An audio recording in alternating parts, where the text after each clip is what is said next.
Good morning, everyone, and welcome to October's risk reduction class, where we're going to discuss the buyer representation and broker compensation agreement. We talked about it in September. We went over that form itself. I'll review the form in today's class, specifically in reference to the various associated forms that go hand in hand with the buyer representation and broker compensation agreement.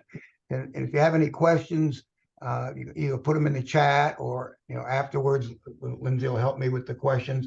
And then when we're done with that, I want to give you a brief update on the three major lawsuits. There's actually almost, I don't know if a dozen, but probably about 7 or 8 various lawsuits that impact in different ways agent and broker compensation. But there's 3 major ones that I want to give you an update on, give you a little insight into the direction of the industry. And that's the purpose of this class. I believe, NAR believes, buyer broker representation is going to be more and more predominant in working with buyers. You should know that there are 12 states now that do not allow you to represent a buyer without a buyer representation agreement. And there's a possibility that that could be extended nationally as a result of one of these 3 lawsuits. So understanding the buyer broker agreement is going to be critical going forward. It may not happen even next year, but it could happen within a couple of years. So getting familiar with it now is probably a good idea. So let's jump right into today's class. Let me share my screen and remember how to do this. There we go. Everybody can see my screen. I don't know.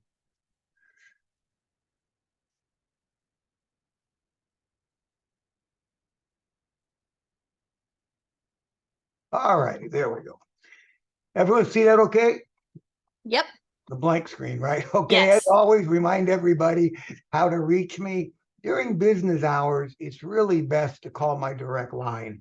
I monitor that pretty constantly. My phone lights up. I get an email immediately. So I'm on top of that. And I'm on the landline pretty constantly because I'm working on various things, got the phone in my ear, a pencil in my hand, and my other hand rummaging through paperwork. So that's the best way during business hours. Of course, you can email me at any time. I keep my email open continuously from the minute I come to work until I go home. And I monitor it even in the evenings on weekends. So don't hesitate to email me. That's also a good way to reach me. And of course, weekends and evenings, or evenings and weekends, do call my cell. It's probably better that you text my cell because I sometimes have the ringer off, deference to my family, especially Diane. So, but I rarely am more than an arm's length away from my cell phone. So if you text me, you can reach me that way. Okay, so let's talk about buyer representation, the buyer representation and broker compensation agreement, and related forms to that BRBC form.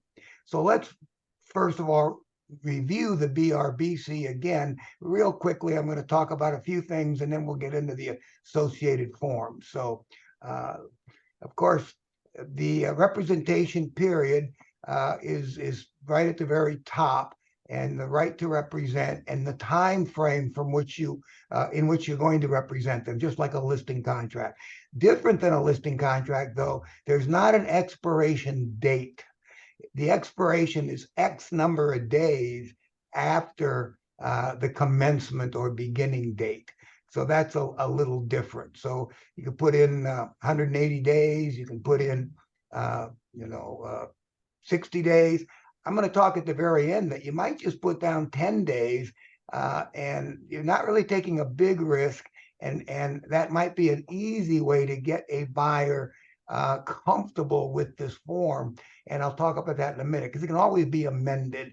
And as you're going to find out later, and some of you know from last month's class, it's cancelable anyway. So you might consider a shorter period of time and then extend it once the buyer is comfortable with working with you, maybe after you take them out for the first time. All right. So it's a non-exclusive agreement by default. You can make it exclusive if paragraph 4B2 is checked. Then it can be an exclusive right, which means, of course, if they buy a home, you're entitled to compensation. Non-exclusive means you have to be involved in the purchase in order to claim compensation. All right. The property be acquired is specified. And again, you can be general. Don't be too broad. The state of California is way too broad. If there were a dispute later, the court would invalidate that as an unconscionable clause. But you could list a couple of counties. I've talked to Carl Legal about this because I explained to them that we have offices close to the county line.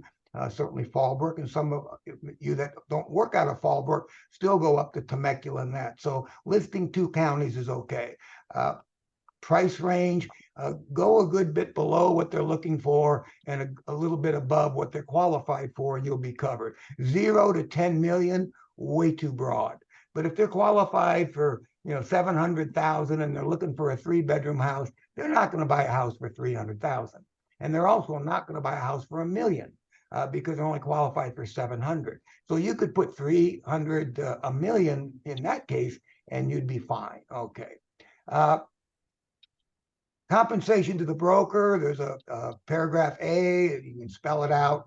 Typically, it's a percentage. If you're going to collect what we call a TC fee, don't list it, but just put the dollar amount there. The broker's right to compensation is in paragraph 4B, and that is as specified. The commission specified in 4A. You're allowed. You're entitled to that commission in one of 2 cases. One is a non-exclusive representation, and that is compensation is payable only if there's broker involvement with the property. And broker involvement, and this is a very good thing because it's going to help clarify many procuring cause issues. By the way, having this form signed by a buyer gives you a very, very strong procuring cause claim. So this is just one reason to have this signed, because you'll be able to sustain a claim if in fact another agent tried to steal your client away. So broker involvement is defined. The buyer physically enters the property with you, you're showing them the property, or you've shown the property virtually. If you've submitted an offer, then you're involved. And if the property was introduced by the broker and you acted on the buyer's behalf, then that's also involvement. But you have to do something more than just sending them a list of properties. So broker involvement does not, is not simply sending them a list of properties. Instead, you have to have documented action. You've talked to them about the properties. You did some research for them about the properties. You contacted the listing agent to inquire about the property. Those kinds of things, document that in an email. It's important to be documented, and that will qualify as broker involvement. And then analyzing the property for the buyer, specifically assisting the buyer, is certainly broker involvement. And then the exclusive right, again, this defaults to non-exclusive. 4B1 is the default paragraph. But if you check 4B2, then it's non-exclusive, 4B1. If you check 4B2, it becomes exclusive, which means basically they buy a house, you get paid, sort of like an exclusive right to sell. And so you might prefer to go that route. And if you do, that's the way you would document that. And like I said earlier, this agreement is cancelable. And if you think about it, it kind of makes sense. If a buyer doesn't want to work with you, you're not going to be taking them around showing them property. You're protected if it's canceled, as you will see in a moment. For properties you have shown them, that you have been involved in, you're protected. The cancellation doesn't necessarily eliminate your ability to be compensated should the buyer go to one of the properties you've helped them with. But obviously, like I said, if they're done with you, or in some cases you're done with them, cancellation seems to be pretty logical, and the contract allows for cancellation. So either side can cancel this agreement. And what they do that by giving written notice to the other side. So what is written notice? Well, the first form it's the first additional form in your handout after the BRBC. Is the COBR, cancellation of buyer representation. So whenever you're, no longer going to be representing the buyer, whether you have an agreement or not, you can use this form if you choose to. So let's take a brief look at it, go through it quickly. The representation may be canceled by either buyer or broker or both by signing in the appropriate box in paragraph 2 below. We'll take a look at that in a moment. However, as I said, compensation may still be owed, and that compensation could be owed if, providing you do a couple of things, and we'll talk about that, on any properties you were involved in prior to the cancellation. By signing in the appropriate box in paragraph 2 below, either the buyer or the broker gives notice that they're canceling the contract, and just as importantly, terminating their agency relationship duties and responsibilities. That is why sometimes I would recommend maybe you use this form when you don't have a buyer representation agreement, but you want to, terminate your relationship with a buyer. I mean, that's a pretty rare situation. But if, so I've been asked, how do I fire my buyer so I'm legally not responsible anymore for anything? Well, this would be a form you could use. Call me if that comes up. I can review that with you. Just wanted to point that out. The effective date of the cancellation, it depends on whether it's an exclusive or non-exclusive. Again, the default is non-exclusive. So if it's non-exclusive, or there's no written agreement between the buyer, then the cancellation is immediate. Or you can actually check a box and say X number of days after delivery of the notice. You might say 5 days. Or if there is a written agreement and that agreement is exclusive, in other words, a paragraph 4B2 is checked, and your exclusive representation, then the cancellation is effective 30 days after the receipt of this notice. And then regardless of the agreement to buyers and the broker, the parties may agree to mutually cancel the cancellation immediately, even though you have the right as a broker, as an agent, for a 30-day notice on an exclusive representation agreement. You could elect to cancel it immediately as well. See, that's a possibility. Or you could check the number of days after if you want to change it from 30 days. And this notice applies to all properties, that may be subject to buyer representation. So you're no longer going to represent them on any property that you showed them, that you assisted with them, or whatever. But it doesn't mean you're not compensated. See, so this is canceling representation, but not necessarily the right to be compensated. You'll see that in a moment. Okay. And you can list the properties if you're only canceling it relative to a specific property. Kind of rare. I don't think that's going to happen too often. And then, the broker will not be the buyer's agent during a transaction negotiation for any of the properties going, once this is canceled that the buyer wants to buy. Compensation due to the broker. Okay. If there's a written buyer representation agreement and it provides for compensation in the event of cancellation, then and the BBC provides that the broker shall be entitled to compensation for those properties which there was broker involvement. So again, canceling it doesn't necessarily, you show the house to the buyer and showing it alone is broker involvement.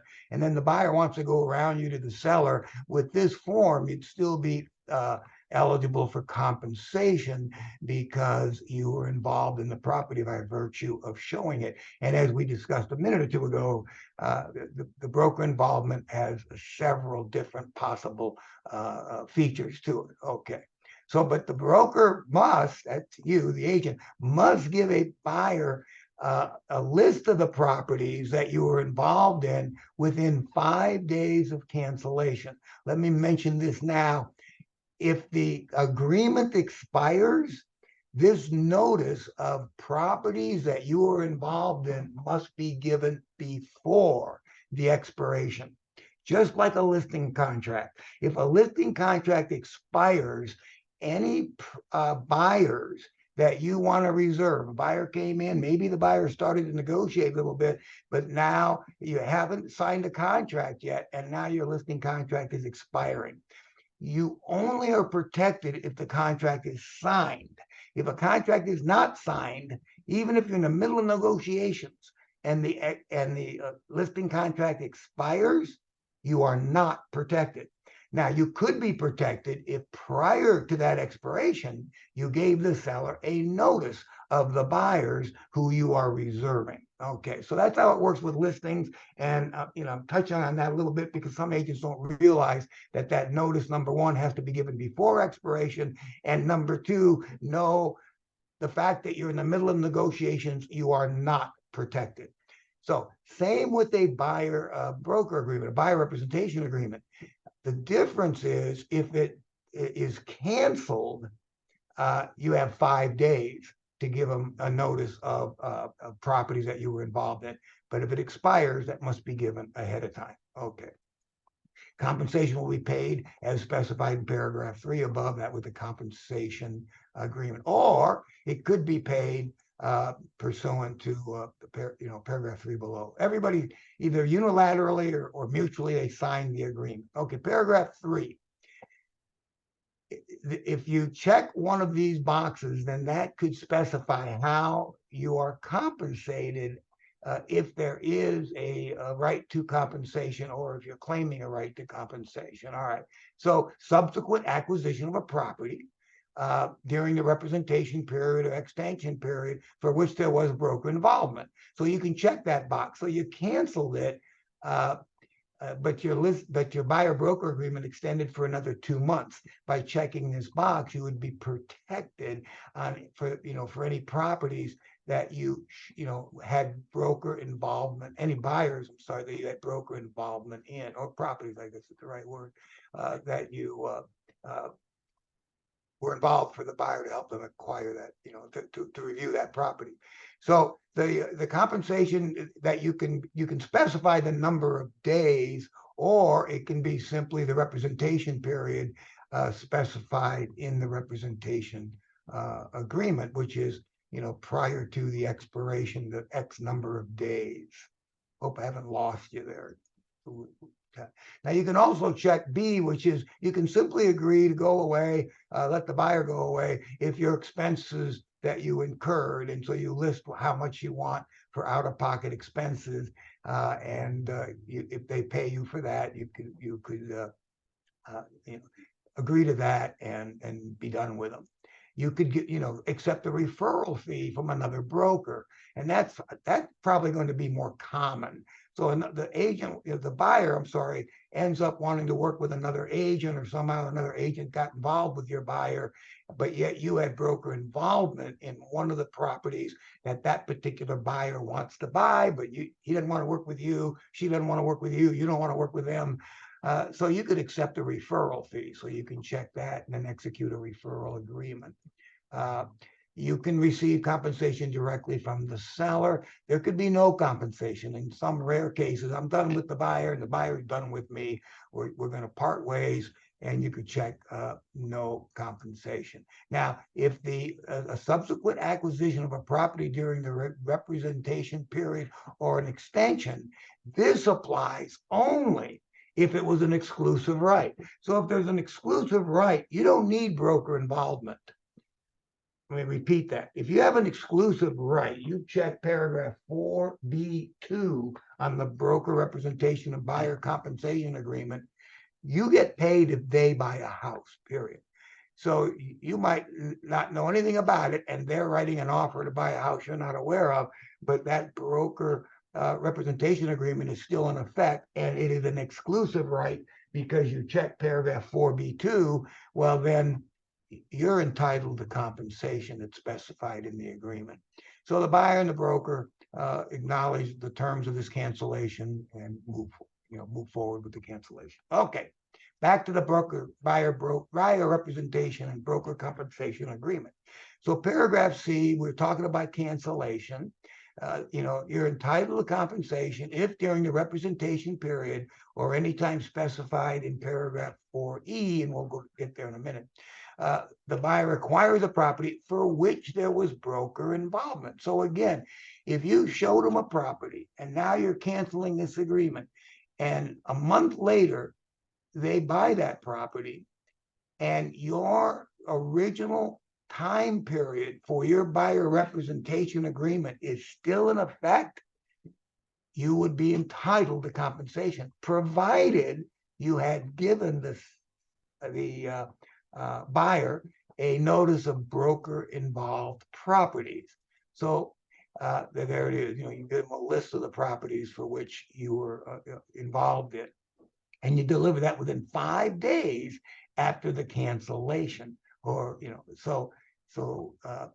let's also let me cover one more time where you want to give a notice. Additional broker right to compensation. The broker shall be entitled to compensation for, provided in paragraph 4A, which is the amount of compensation, if within X number of calendar days after the expiration of the buyer-broker agreement, they bought a property for which you were either involved, broker involvement, or you have an exclusive right to sell. So this works just like the protection clause in the listing contract. So you might plug in there 180 days or something like that. And again, that prevents a buyer from conspiring with a seller to go around you. So that's very helpful. Plug in a number of days there. You leave that blank, you have no protection after the expiration of your representation agreement, your buyer representation and broker compensation agreement, even if you were had broker involvement in the particular property they ended up buying. Because once your agreement expires, it's done. But you can reserve certain properties, if you will, to that buyer even after the agreement's done. Like I said, repeating myself, it prevents a buyer, my agreement's going to expire in a week. I'll just wait, then we'll negotiate the commission that the seller is saving directly with the seller, and we'll cut my agent out. Well, if you fill this in, they're not going to be able to do that. Okay, again, you have to be involved in the property, and the involvement is explained in above. And you have to deliver the notice of the properties you were involved in. So that notice has to be given, just like in a listing contract. The names of buyers that you want to reserve has to be provided to the seller for you to protect yourself in a listing arrangement if those buyers buy the house. Same sort of thing. Okay, so how do you give notice? Well, you use the NBIP, Notice of Broker Involved Properties. It's a very simple form. I'll zoom through it quickly. I want to get through this entire presentation, and you've got it in the handout. You can review it a little more detail, but it is straightforward. So it's a notice. Representation period, you restate what the representation period is. It talks about the compensation that you're entitled to in paragraph 3, and it defines what broker involved properties are again. And then finally, the involved, here's where they define the involved properties. And then you get to list the properties here on these blanks. And if you run out of room, initially the what do they call it? Flew out of my head. The additional form that when you type and it goes beyond the field, the additional form generates. Initially, that wasn't working. I believe they've got it working now. You might have to do 2 of these forms or 3 of these forms to protect a lot of different properties. Okay, so you fill that in with property addresses, and the buyer is told to notify a new broker that he might be working with, because that particular buyer might owe you compensation if they buy one of those properties that you listed up above there. All right, and then the date of the notice. That's important because you want to memorialize that you provided it within the time frame that you're required to provide it. Okay. And so finally, back to cancellation again. We've covered it from a couple of different perspectives. You can agree that neither party can cancel. Nope, not going to cancel. And if you do that, then neither party can cancel. And of course, that's always modifiable. If both parties, later say, yeah, why don't we cancel? Then you can. But if this box C2, paragraph 4C2 on the BRBC is not checked, then cancellation is unilateral. Either property can cancel without the consent of the other. If paragraph 4C2 is checked, like it is here, then it requires a mutual agreement to cancel. It's not unilateral. Okay, moving on the BRBC, accounting for payments to the broker by others. So usually in our real estate market, you're going to be compensated by the listing agent because the property's in the MLS. So how do we account for that? Well, the boilerplate in the contract, and it's a principle of buyer broker representation. You don't get to be paid twice. You don't get to be paid by the listing agent and the buyer. So it clearly spells this out, and so you can maybe relieve the buyer's fears that he might be obligated to pay you, because you can point out that, look, anything that the seller's agent pays me will be credited against your obligation. So if you were to take a 3% buyer representation agreement and you sold a house with getting 2.5%, then the buyer would only owe you 0.5%. And I'll talk in a little bit about how that could be handled, that 0.5%. There's a couple of different ways you can approach that. Okay. And so a nice thing about this form, I've talked to agents in the past that they used this particular clause, if you will, because this clause existed in the original buyer representation agreements. And they use that to sort of introduce the buyer representation agreement. Look, I might be paid a bonus or a commission greater than you and I have agreed, that you owe me. And I want to be sure that you understand, I don't want to show you houses just because I get a bonus. So now the boilerplate is the agent gets it, but you could check the box credited to the buyer.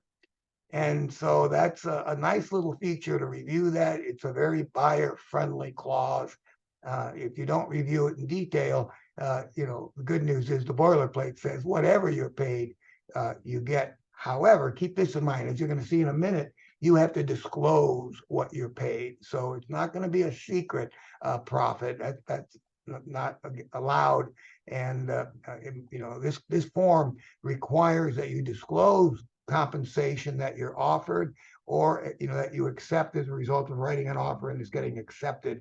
And that's probably going to be a very firm rule going forward.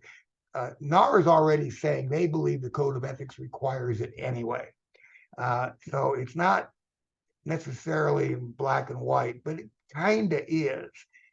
These lawsuits are going to make that absolute, that the buyer is going to be entitled to know without question exactly how much his agent is being paid. Because, not to get off topic here, but the concept that is pretty prevalent is the buyers do end up paying the commission. It affects what the seller will require the buyer to pay for the house, and so the buyer should know what that compensation is. Okay. And then you can talk about, okay, so you've signed a 3% commission agreement with, buyer broker agreement with the buyer, and, you credit against what the buyer owes you, anything the seller pays you. But if the buyer owes you more, in other words, the buyer agreed to pay you 3%, the MLS is 2.5%, this is an authorization. And the boilerplate says you are authorized to include within the offer a request that the seller pay that additional amount. Now, if you check the box, then you're not authorized to do it. I would argue, just because the boilerplate says you're authorized, I would not automatically do it without reviewing it with the buyer, because it's obviously going to have an impact on the seller's consideration of the offer. So you should review the fact that, look, we can ask the seller to pay the difference, and I'll show you how you do that, and you discuss that with the buyer. All right, and the way you do that in the RPA, and I still get a few questions on it. This is not asking the listing agent to increase the commission they're paying you. So, that paragraph 3G3 does not change the compensation in the MLS. If you want to change the compensation in the MLS, you would do a BBC, CBB, and ask the listing agent to pay you a little more commission. This is asking the seller to pay the buyer's obligation that exceeds what the buyer's agent is receiving from the listing agent. So you check that box, and you're asking the seller to make up the difference. This is not unlike asking a seller to pay, the buyer's closing costs or part of their closing costs. Any commission the buyer would owe you is, in fact, a closing cost. So once again, this is where a lot of confusion occurs. I thought we couldn't change the commission that the listing agent is paying us. You're not changing that. You're asking the seller to pay the difference as part of the cost that the seller is agreeing to incur. No different than asking the seller to pay for a termite inspection, or in some cases to pay for a termite clearance. All right. So if you do check this box, then you do have to attach the SPBB, seller payment to buyer broker. So let's take a look at that form. And that's a pretty straightforward form, but I want to just review with you a couple of caveats in the form. You use this form only, and in fact, you check that box only if you've already entered into a buyer representation agreement. There has to be a buyer representation agreement in place. That's the first caveat. Secondly, the buyer's obligation exceeds what the listing agent is paying through the MLS. So if your buyer representation agreement is 2.5 and the commission in the MLS is 2.5, then you don't need to check that box in the RPA, and you do not need to provide this form. In fact, it would be a waste of time to do it, because you're already receiving the full payment that the buyer is obligated to pay you. So number one, there has to be an agreement in place. Number two, that agreement must call for a compensation to the buyer's broker greater than the compensation that the listing agent is paying to the buyer's broker through the MLS. And then the buyer is asking the seller to pay the buyer broker or a portion of the balance. Now, in some cases, the buyer might say, no, I'll pay that 0.5%. It's okay. I don't want to make my offer look any lower or in any way, taint my offer. So I'll make up the difference. And I'll talk a minute in a way that you might adjust that to the buyer if it's appropriate, you feel like you want to do it. Now, it's important to understand, the buyer needs to understand this, just because you put it in the RPA doesn't mean the seller's obligated to do it. So buyer's agents, you've got to tell your buyers, the seller may not agree to pay that. And listing agents, you can tell your seller, look, they're asking you to pay that difference.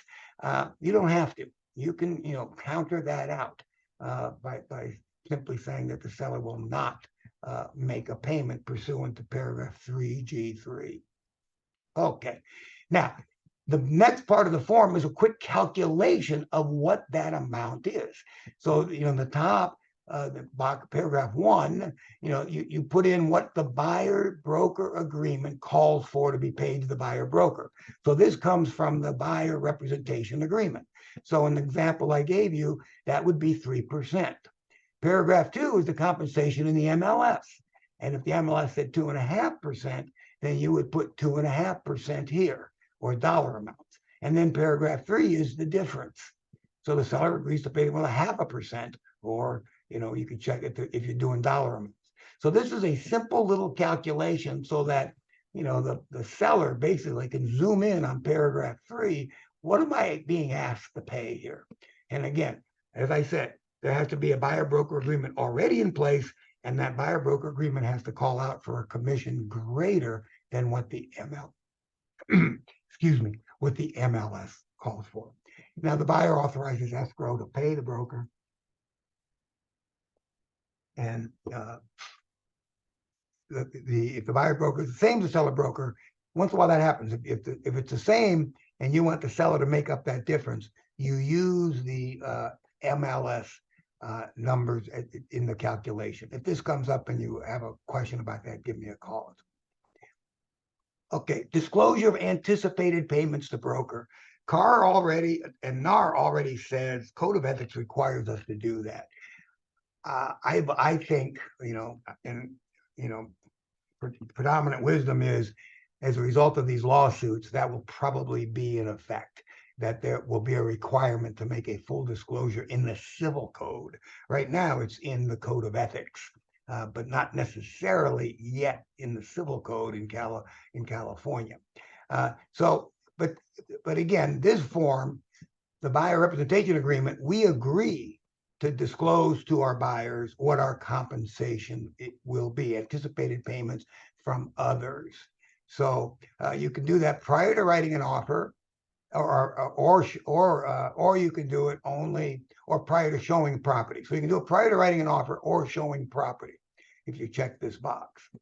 And you can do it by either you disclose what your third-party compensation is, in other words, the listing agent, how much you're being paid on each property you show them, or the property you're writing an offer on. And you can do it by either providing them a copy of the MLS and then have them initial your copy so you can document that you showed them, or you can use the ABCD form where you list it and then they initial the ABCD form. Okay, and then the broker independently or through escrow will disclose the final compensation that you receive from anyone other than the buyer. All right, so let's look at the ABCD form. And again, it's very straightforward, very simple. So the broker anticipates receiving compensation from the seller or the seller's broker. And the buyer is aware that any commission paid by the seller, directly or indirectly through the seller's broker, affects the seller's total costs and expenses for the transaction and may impact the price the seller is willing to accept. That's a very important little disclosure, and that's basically the principle behind these lawsuits. One of the principles. There's other issues as well. That technically the buyers, well, not technically, as a practical matter, the buyers are paying the commission. And so there needs to be more disclosure and the ability, at least these lawsuits contend and the DOJ contends, there needs to be the ability for the buyer and the seller to negotiate, even after something's put in the MLS, what the buyer's agent will actually be paid. Sort of frightening if you don't use buyer representation agreements, because getting a little ahead of myself, the direction of these lawsuits and the DOJ, and in fact, NAR probably, and that is commission will be negotiable as a part of the offer. So you could have your commission negotiated down to a minimal amount, and what are you going to do about it? Without a buyer representation agreement, not much. Okay, so a copy of the MLS it can be used to document what you're being paid, but the property may not be listed here if you give them a copy of the MLS. Okay, and then through escrow or after escrow closes, you will disclose what your final compensation is, and then you just fill this out. The buyer initials it, property address, when you showed them the property and the compensation being offered. And the source of the compensation. And if you need to add more properties, you're going to need to generate more forms, because this one, text overflow, that's what flew out of my head. This form does not generate a text overflow form. So you're going to have multiple forms unless you're only showing them 6 properties. And then finally, you'll also disclose your final compensation. back to the BRBC. So the broker authorization obligation. So here's a list of what the broker is authorized to do. I'll let you read through that, but basically do what buyer's agents do. Uh, you also provide them a copy of the buyer a transaction advisory and for additional information about what the broker's authorized to do. And we'll take a look at that next.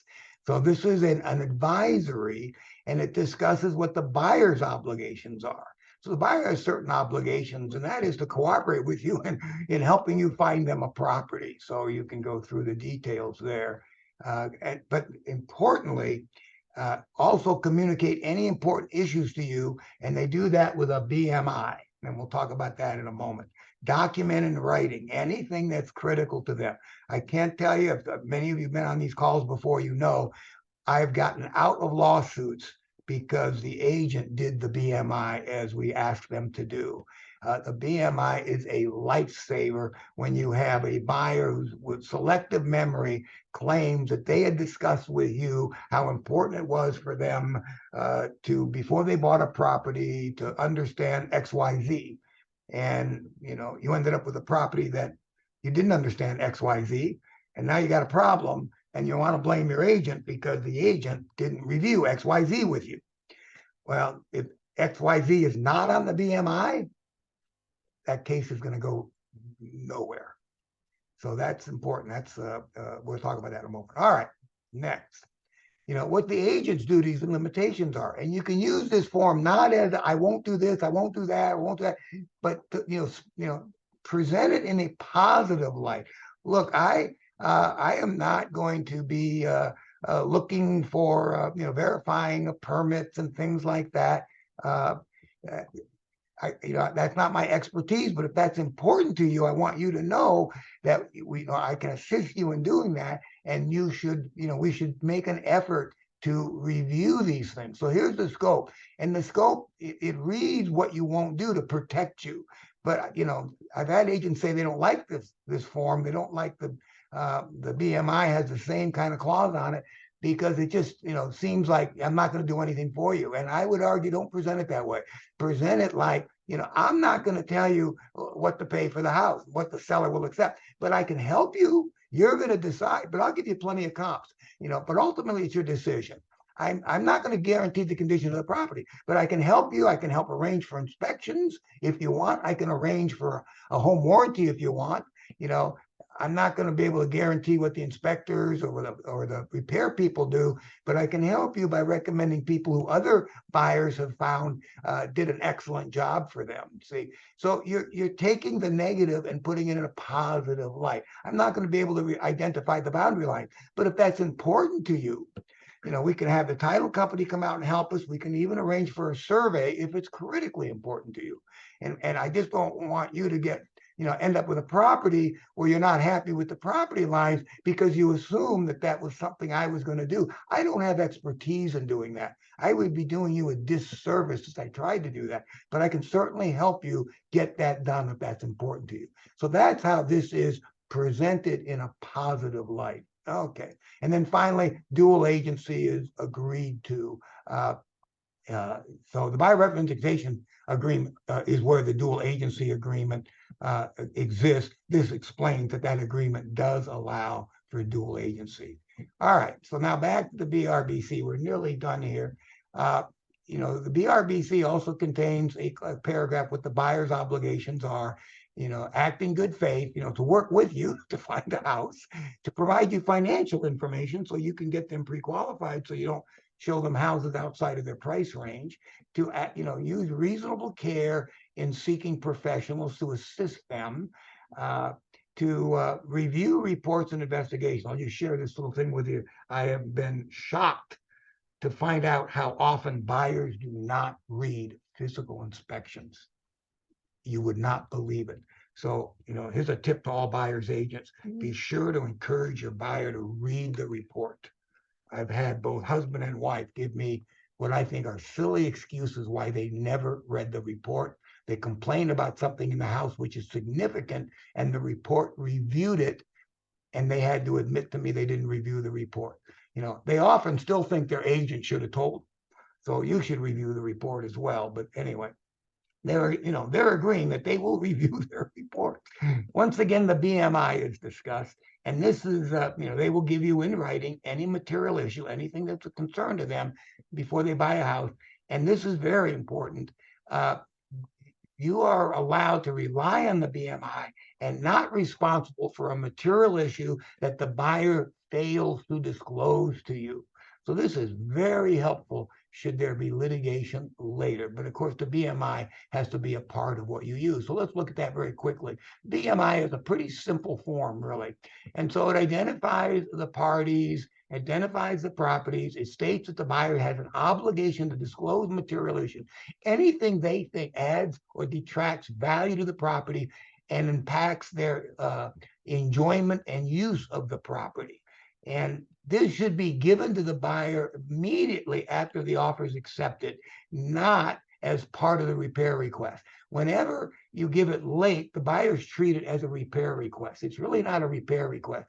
It's for things like, and I've told you these stories before, buyer wants a property where they can have horses, or the buyer wants to avoid any property that's not on a sewer. It's things like that. The buyer wants to be sure they can go to Happy Valley Elementary School, because that's where they know a teacher there, they've been there before, their kids, we had a buyer who wanted to walk to school. So their material issue was to be sure their child could enroll in that school. And as it turned out, their child could not be enrolled in that school, even though it was within walking distance, because the school was full.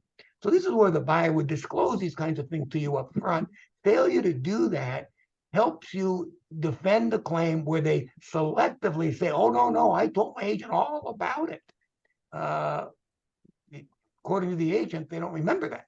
So they disclose in writing what their material issues are, anything of importance to the buyer.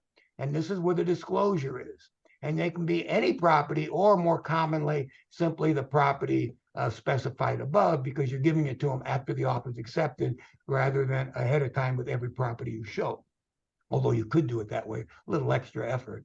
And then finally, the buyer fills this out. So in this, you create a text field here, and the buyer types in something, never blank, because I've had buyers try to claim, well, I didn't understand the form. And, the judge tends to be sympathetic to that. Why? Because it's blank.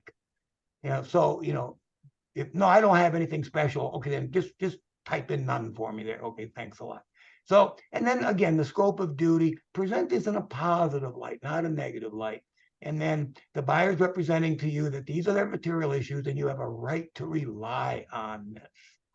Now, going in hand with the BMI could be a BIE. You could also use a BIE in addition to a BMI, not instead of, by the way, but in addition. And that would be another way to document up front whether or not the buyer was concerned about stuff. You could have a buyer come back later and say, I was very concerned about asbestos, and I told my agent all about it. You have a BMI where asbestos is not mentioned. You have a BIE where asbestos, paragraph 25 there, is not checked. I'm going to win that. We won't even go to court. I won't even have to get my our E&O involved in that. So it's good to be doing these sorts of things. And then, the buyer inspection selection is pretty straightforward. And then finally, if the BMI or the buyer inspection elections has anything other than none, or anything other than the physical inspection that you got, then you need to do the buyer satisfaction of investigation, because you need to have them say, maybe on the BMI they said asbestos concerns them and they want to make sure the property doesn't have any asbestos. They would put that on the BMI. You give them the BIE, they would check asbestos. They find out that an asbestos inspection is going to cost them $500. Nah, never mind. Don't worry about it.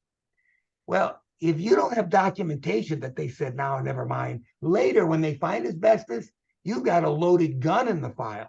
I told them on the BMI I was concerned about it. I told them on the buyer election of inspections I was concerned about it. He didn't do anything about it. Well, the truth is you told the buyer that you didn't want to spend the $500. You've got to document that. So if it's none, or the BEI has anything on it, or the BIE has anything on it that you've already done the inspection, you have an inspection. If you have the inspection, then you don't have to do this. But if you don't, you want to do this. And that basically says, regardless of what the BMI says, what the BIE says, you're satisfied, you're moving forward. And they sign this. Okay, hope that's pretty clear. And it's pretty, it's pretty straightforward. 2 additional forms, real briefly, and then we'll take it won't take me more than 5 minutes to share with you. I think the lawsuits might take us longer to kick it around a little bit. 2 additional forms you want to be aware of, and I already referenced one of them, and so I'll talk about them. Okay, the first one's the ETA. One way to get a buyer comfortable with signing a buyer representation agreement, there's lots of ways. It's cancelable. It's only for properties I help you with. I mean, would you object to paying me if I help you with a property? No, I wouldn't object. Great. That's a no-based question that gives you a yes answer, if you will. Okay, so that's pretty straightforward. You could do like a 1 day. Back in the day, I knew an agent who would take a 1 day buyer representation agreement, and he would say, look, I don't know you that well. You don't know me that well. You and I may not get along. You might think I'm not the kind of agent you want to work with. So let me take you out. Let me demonstrate to you how I work. And then when we're done looking at property, one or two things will happen. One, you'll have found the perfect property, or the one that you want anyway. Let's hope that happens. We'll write an offer. Or two, now we got to get together again. Then I'm going to ask you to extend this agreement, but this agreement's only for today. He got buyer broker agreements signed almost always with that dialogue. So it's similar with this. You could do a 1 day, 5 day, 10 day agreement, and then say, look, we're working together. I enjoy working with you, and I hope I've demonstrated to you that you're in good hands with me. Would you object to extending that agreement? No, I don't guess so. All right, great. Use an ETA to extend the agreement. All right. And then the modification of terms, if in fact the seller will not pay that 0.5% difference, the buyer is objecting like crazy to the 0.5%, and it's a $3 million house, and you're getting 2.5, and you don't want to alienate the buyer. I mean, it's a lot of money to give up, but you're getting a lot of money. You can simply do a modification of terms to adjust the compensation in the BRBC. Now, here's an important note. If you do a modification of terms, specify the property. Because if you simply modify the terms, instead of owing me 3%, you're going to only owe me 2.5%. That'll be true with every property going forward, even the one that brought this up and they didn't get their offer accepted. So specify the property. On the property known as blah, blah, blah, blah, blah, compensation to buyer's broker shall be 2.5%. There, Mr. Buyer, Mrs. Buyer, you don't owe me a thing. Okay, hope that helped you. Hope you got something out of that. Before we go into the lawsuits, maybe let's see if there's any questions. Stop my share here. Does anybody have any questions regarding? Well, Emily, Zach had a couple of questions. Okay. Her first was, does the buyer need to know the percentage amount or the total commission in dollars? It could be either one. Now, don't be confused by that form. If you put percent, you don't put dollars. But if you put dollars, you don't put percent, because that's cumulative. That form is 2% or $10,000. It's not 2% and 10,000. So you can go either way. I would argue with a smile. I know there's a lot of new math people out there, hopefully not your buyers. But if you put 2%, they should be able to figure out what the dollar amount is. Kim Tortolot said in the BRBC 4D2, does that mean if your agreement is 2.5% and the CBB is 3%, that the extra 0.5% goes toward the buyer and not you, the buyer's agent? 4D2, yes, as a matter of fact. So now let me show you. I was thinking something different. Your question me. So the MLS says 2.5%, but your buyer representation agreement says 2%. Is that the Yeah, number? either way. Yeah, that works. Well, it's a different answer depending on Well, which I one was you just work. thinking if you had like 2.5% in your agreement to protect yourself, that you're getting that, and then the CBB and the MLS said 3, does that mean you don't get 3 and If the other 0.5 goes to your buyer? if you don't check anything, you get the additional. Okay. In paragraph 4D2, if you don't check it, the boilerplate says the excess amount goes to you. Okay. If you check it, the excess amount goes to the buyer. Okay.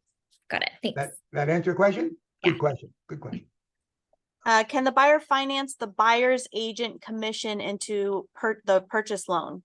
Not yet, not universally anyway. That is the biggest challenge, getting this to be more universal and make it part of, what's being done. I'm going to do some research. I actually made a couple calls. I haven't gotten a response yet. But as I said before, there are 12 states that require buyer representation agreements. So I'm going to call a few people that I know in those states and ask them, how are your lenders handling that? Are they putting it in the loan? What's happening there?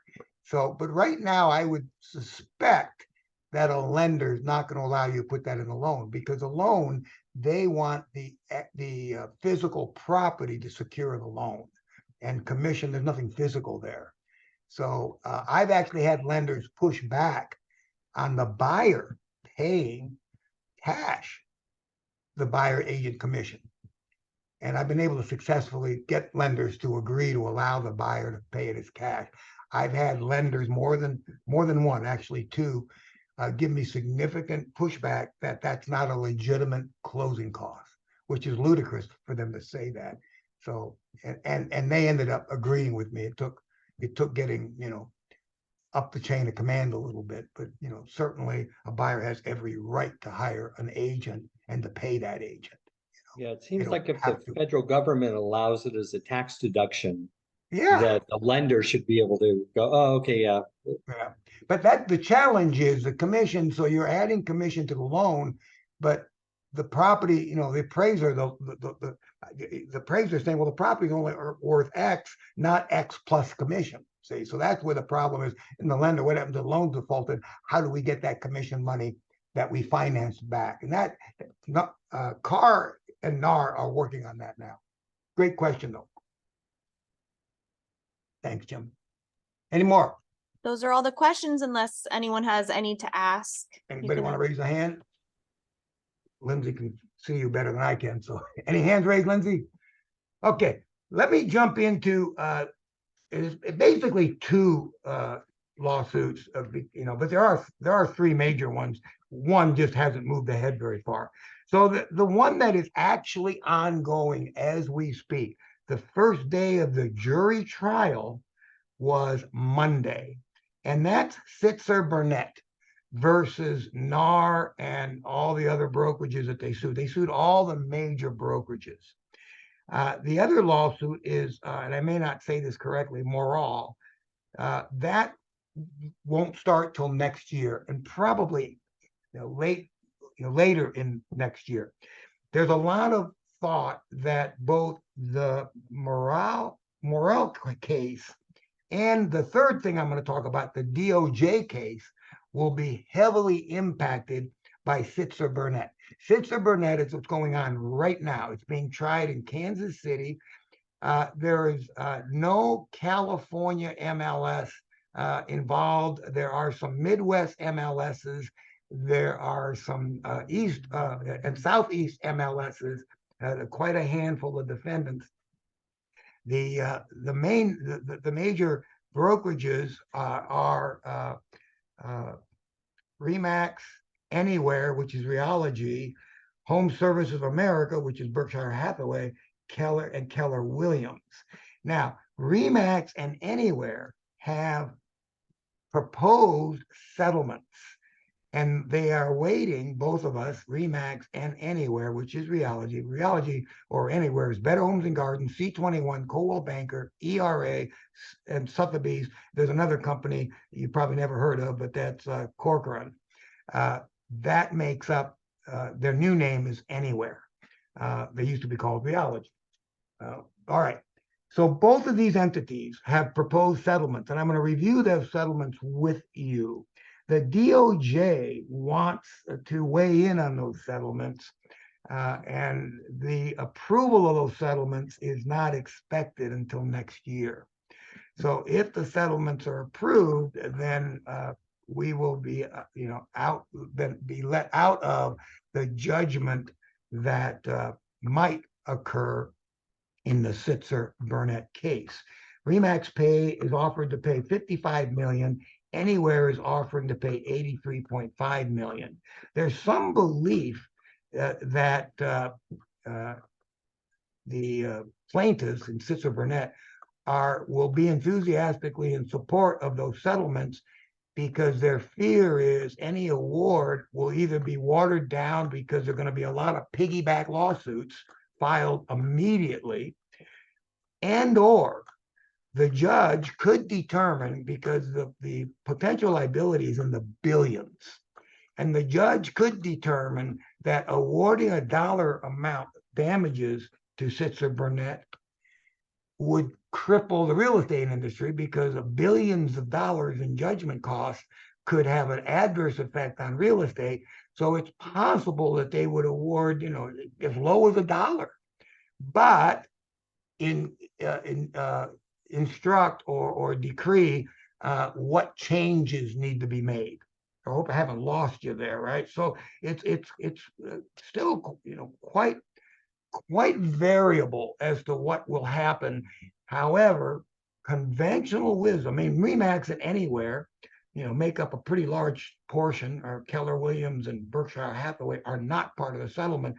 But even if the Sitzer and Burnett lose, we will still be bound by our settlement. We're making this settlement offer, and once that gets accepted by the plaintiffs, then all we need is the DOJ or the Justice Department, rather, to approve that settlement. Okay, so what does that settlement involve? This is how real estate will probably change. And again, these are forward-looking statements. They're not final outcome statements, but they're based on current beliefs. So the first thing, let me review. There's 8 points I want to make quickly, because you're gonna discover in some ways how you do real estate is already beginning to change, and it will change even more. Okay, so the first thing is total transparency when it comes to how buyers agents are paid. And that's already started. CAR is doing that. We talked about the forms. ABCD does that. CAR and NAR both say that the Code of Ethics requires that. No hidden profit. That's one of the Code of Ethics. So we profit. We don't tell the buyer what our profit is. That's against the Code of Ethics. So we're already required. We're not requiring in-house to do the ABCD form. There's no law that says you have to do ABCD form. But the Code of Ethics says you kind of do. You don't have to use the form if you don't want, but you got to tell your buyer. And of course, if it's not in writing, it didn't happen. You got to tell your buyer what you're being compensated for. Okay, so that's number one. Number two, commissions are negotiable. Yeah, well, they always were, so that's not a big deal. Number three is already happening. Public-facing MLSs to show buyer agent compensation. That's already happening everywhere. So anybody who accesses the MLS through the internet, they don't have to be an agent. They get to see what commissions being offered to buyer brokers. Okay. No requirement, number four, no requirement to offer or accept compensation as part of putting a property in the MLS. So right now, a lot of MLSs, including ours, requires that the listing agent offer broker compensation. Now, they don't define it. And that's why you sometimes see $1. Well, so we're getting there. There are other MLSs that don't accept $1. The lawsuit and the settlements propose that there will be no requirement. You can put whatever you want. You can put 0 in. So that's back to why the buyer representation agreement is so important, because more and more listing agents are going to be putting 0 in there, and you're going to be working with buyers, and you're going to have something to get paid. All right. Number 5, kind of a big one for a lot of agents. If I were still selling, it's big. It would be big for me. You cannot sort And the MLS cannot have a feature that listings can be sorted by the commission offered to the buyer broker. So, you can't sort. Okay. Number 6, even more, a little bit like, wow. Agents must show buyers properties and sellers must market properties regardless of compensation offered. How they're going to do that, I don't know, but that's a biggie. That's going to be really big. So again, you don't want to show a house because they're only paying you $500. That'll be against the code of ethics and possibly against the law. So how do you get more than $500 to sell a mansion in La Jolla? Have a buyer representation agreement. See, that's why it's important. That's why I'm stressing this form. We'll teach this again and again, so you get comfortable with it. But a couple years from now, I don't think you do business without these forms. I'd be surprised. Okay, what number on 7? Number 7. This is specific to Remax and Anywhere. Our agreements right now cannot have going forward a requirement that the franchisees charge a commission or a minimum commission. That can't be part of the franchise agreement. All right. And then finally, our agreements with Remax LLC and the brokers that are part of the Anywhere franchise cannot be required to join NAR or follow the NAR Code of Ethics or follow the rules in the NAR MLS handbook. So they want to sort of allow brokerages to get away from NAR, partly because these lawsuits and the DOJ, if there's one thing they have in common, NAR is the evil witch in all of this, that bad, nasty stepmother who's been messing over buyers and sellers for 50 years. And that's what they say. I mean, when you read their lawsuits and you read I follow a website of the lead attorney for the Sitzer and Burnett case. And it just almost, I read a lot of lawsuits that are sort of over the top, so I'm used to it. They're over the top. They just think that NAR and agents are a bunch of unethical people. All we care about is money, and we'll do anything we can to cheat anybody and hide what we're getting paid and make it so you can't buy a house unless we get paid. So anyway, so these settlements include, you don't have to join NAR. Now, I would argue that ain't going to happen, locally. NAR provides a lot of benefit. CAR provides a lot of benefit. SDAR in North County provide a lot of benefit. It's just that the requirement will go away. All right. So that takes care of the Sitzer Burnett lawsuit, and the Morrell lawsuit is not moving along yet. But will be mid to next year. Like I said, the trial began on Monday, the Sitzer Burnett. It's a jury trial in front of 9 people, 7 men and 2 women. It's kind of wow. 9 people hold the future of real estate in their hands. Now, the results of Sitzer Burnett will be appealed. I'd be amazed if it won't. So the actual impact of Sitzer Burnett won't be enforced probably for 2 or 3 years down the road. Sitzer Burnett was filed, I believe, in 2019. Here we are, 2023. The lawsuit started this past Monday. So the law moves rather slowly. So this lawsuit will be done by November. There'll be a jury decision, a judge decision by the end of the year, and then the appeals will begin, which will add another couple of years to the final outcome. All right, the Department of Justice. All right, the Department of Justice, to give you a quick brief history, in 2020, the Department of Justice filed a lawsuit and at the same time filed a proposed settlement. So NAR objected to the settlement, but went into negotiation with the DOJ. And in November, they reached a settlement agreement. It was by letter.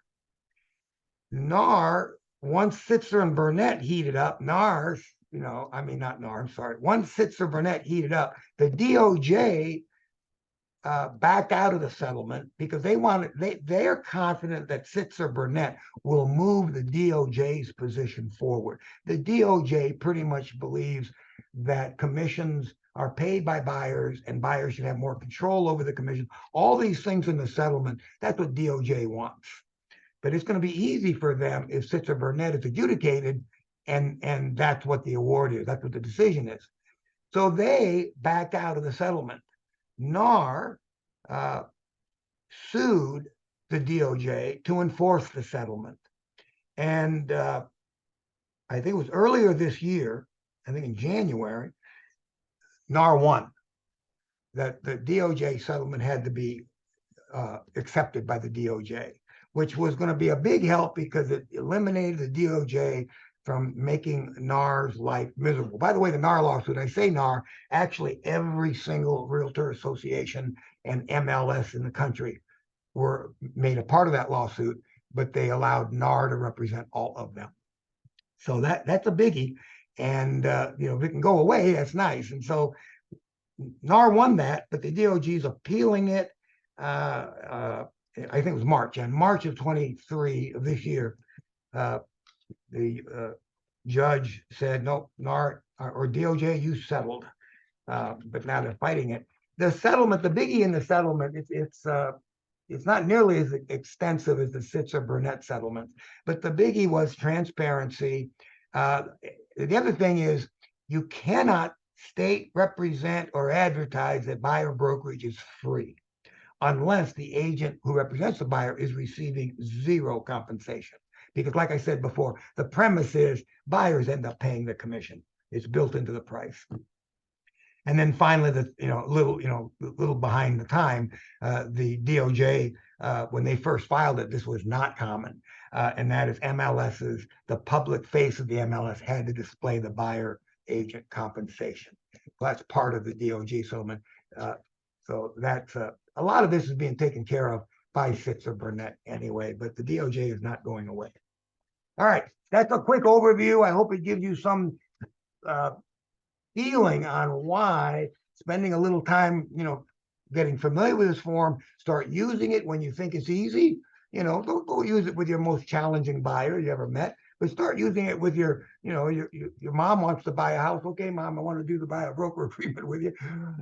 Start using it more and more and take advantage of getting familiar with it. Talk to me. We'll be doing classes. We're going to do a sales class on how you present it. Understanding the form, understanding what I covered today is like understanding an RLA.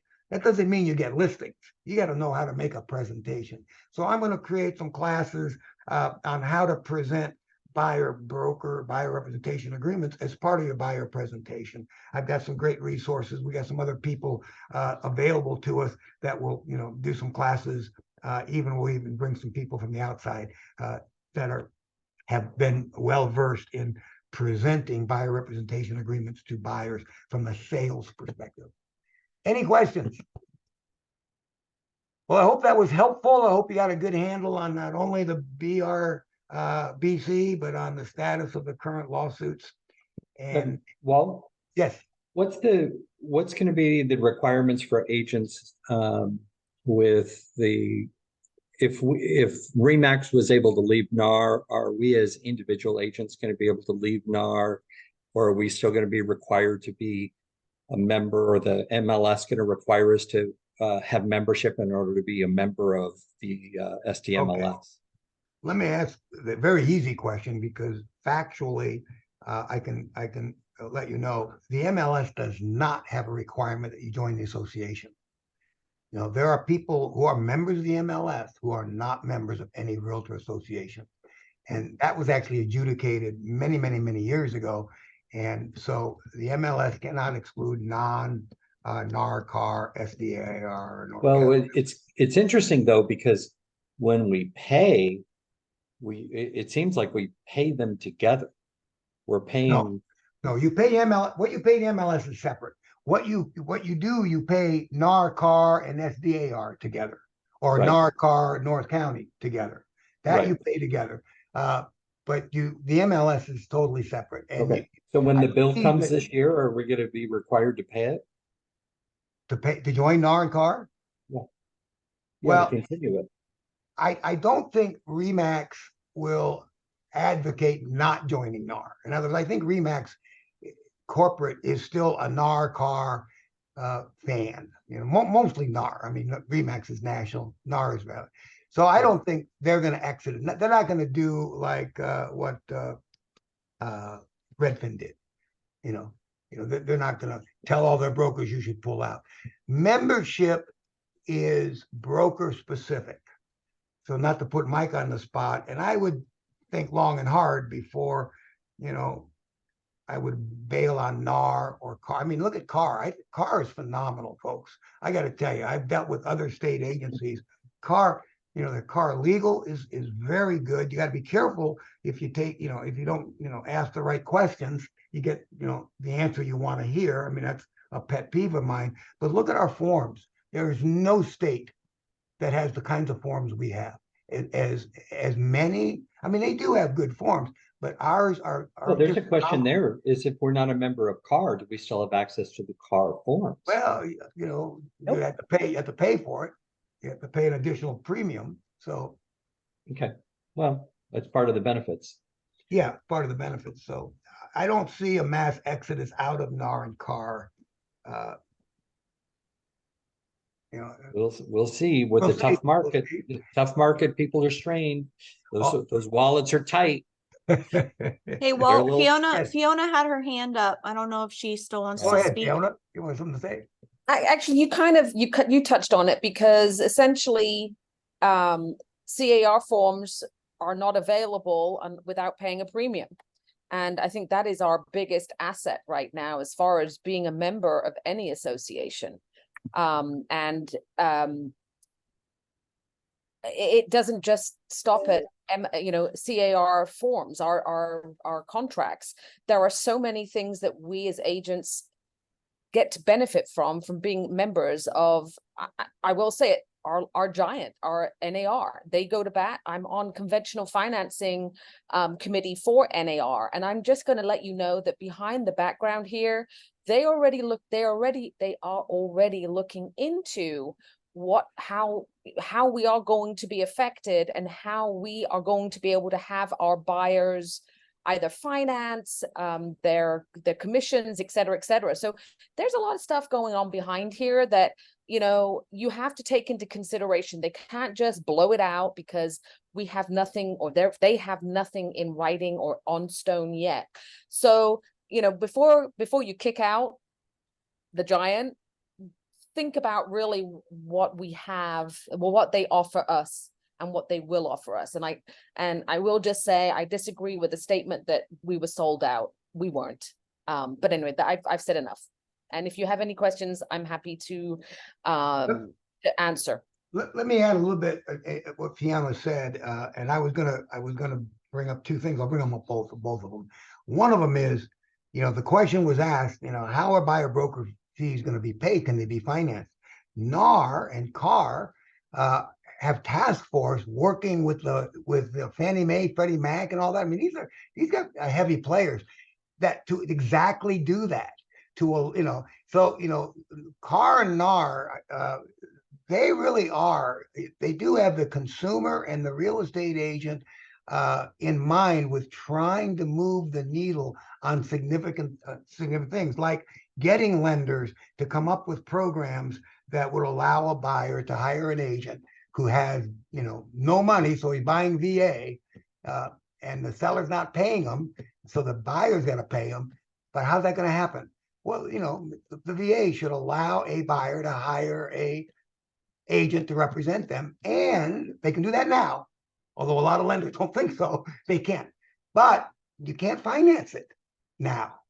But so they're doing that. And I will tell you, I just share something with you. Many of you know this. I mention it all the time. It's invaluable to me, quite frankly. It's become, I hate when I miss them. I get on a conference call with CAR Legal. It's a private call. They don't record it. They're pretty frank discussions every 2 weeks. Two things I came away with. One is, if I can do say so myself, I give the agents pretty good advice because a lot of brokers don't have me, and so they're asking CAR Legal questions, and I like to play a little game. I like to answer the question in my head to see what would happen if an agent asked me that. And so that makes me feel good. I do learn a lot. I don't know it all by far, but I'll tell you what I was struck with is how active CAR is in the legislature, how active CAR is with the DRE. One of the things, I'll just not to bore you a little bit, and then we'll wrap it up. The DRE we discovered, I didn't, but CAR did, does not have a clue how real estate works. And so Carr put a task force together. And again, they're heavy hitters. So DRE listens to them. We have a DRE representative come on every quarter, a commissioner, and he gives us updates, and then we grill them. We have questions. We give them our complaints, mostly the whole time. So every quarter we talk to this commissioner. They have agreed, and there's already been, I think, 2 meetings now with a select committee within Carr to meet with the DRE and explain, you know, you guys are a bunch of government bureaucrats, and we love you because you do a nice job and what you do, but you don't understand what agents do for a living. And they don't, you know, when they share with me the stories, it's kind of entertaining how much the DRE doesn't understand. So my point being, I've come away with, you know, as a big fan of Carr. And I suspect if I were active in what NAR does a little more, I'd probably be a little more open to NAR or SDAR. I'm not nearly as active on the local or the national level, but I'm pretty involved in what goes on with Carr. I'm on the outside looking in, but I get to look in. That's the nice thing. So yeah, enough said. I don't see those things going away. And people like Fiona says, don't undersell them. They didn't sell us out. They've done a pretty good job over the years, and they're adjusting to, you know, to the current market situation. Libby Soleil has her hand up. Go ahead, Libby. You're muted, Libby. I know. I was trying to get it unmuted. So, under these circumstances, I put that in the chat. Is it advisable to consider a net listing? A net listing. Well, under what? I think that's, well, I mean, just with all the buyer broker stuff, and I don't know, I've never used a net listing. I have heard of them, and I don't really know the difference. Nobody ever mentions them anymore. A net listing presumes that what you're adjusting is sale price, not cost. So you Okay. still got to have a commission agreement, so you get paid a commission. You have Yeah. to name the commission amount. I mean, yeah, I would, you know, we can talk about a little bit more. If it meant both things or just the sale price. Anyone else? Any comments? Yeah, Jose was wondering if you could explain Article 17 of the NAR Code of Ethics. Help me out. What's it? Give me the title of it. Maybe Fiona knows. I haven't memorized the numbers. Jose, do you know what the title is of the article? I don't know if he's still here. Maybe you can call him and. Yeah, I'll call you. I'll look it up, and maybe I should know them by number, but I don't even know the exact paragraph all the time on the I know where it's at. I can find it, but oh yeah, it's paragraph 4. Okay, good enough. That's all. Well, folks, thanks a lot for joining us, and reach out to me if you have any questions, concerns, comments, thoughts. I'll check with the Code of Ethics, and if I think the whole group would benefit from understanding that, I'll maybe put out an Agent Hub notice. Take care. Have a great rest of the Thanks, day. Walt. Thanks, Bye. Walt.